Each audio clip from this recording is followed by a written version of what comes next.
안녕하세요. 코비안연 원장 안홍씨입니다. 오늘은 수면무호흡, 코골이에 대해서 말씀해 드리도록 하겠습니다.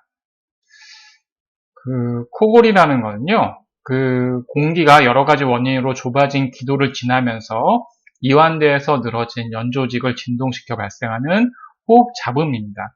수면무호흡증과 동반되어 나타나는 경우가 매우 많은데요.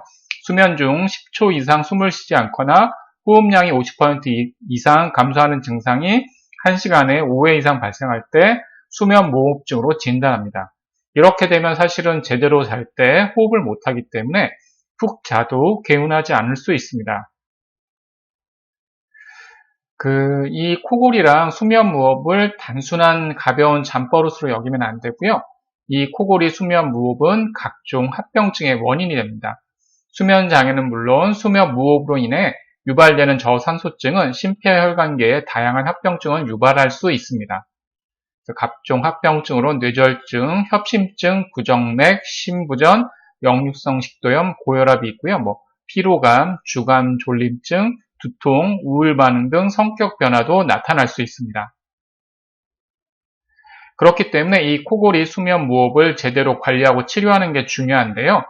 일단 코골이의 원인 첫 번째가 기도 주변의 근육의 노화로 인한 탄력 저하, 두 번째가 비만으로 늘어난 기도 주변의 구조물의 영양, 세 번째 선천적으로 혀의 크기가 크거나 목젖 부위가 처지는 경우, 특히 비염, 축농증 등의 코질환이 있을 경우 내부 저막 염증으로 인한 충혈, 점액 분비가 많아지게 되어 공기가 들어오더라도 기도의 좁은 통로를 지나기 때문에 주변 조직을 자극하고 코골이를 유발할 수 있게 됩니다. 그렇기 때문에 비염, 축농증 등의 치료가 선행돼야 됩니다.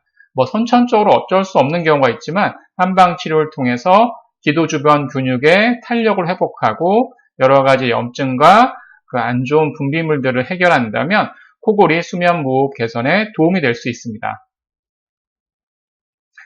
그래서 보통 이걸 치료하기 위해서는요, 면역력을 증강하고 여러 가지 코를 좋아지게 하고 늘어진 근육의 탄력을 회복시키는 한약 복용, 그리고 염증 부정 제거 효과가 있는 배농 치료, 여러 가지 맞춤 물리 치료, 그리고 집에서도 코랑 호기계통에 도움되는 한방 외용제, 이걸 사용해서 한방 홈케어를 할 수 있습니다. 오늘 드린 말씀이 좀 도움이 되셨으면 좋겠습니다. 좋아요, 구독하기 부탁드립니다. 감사합니다.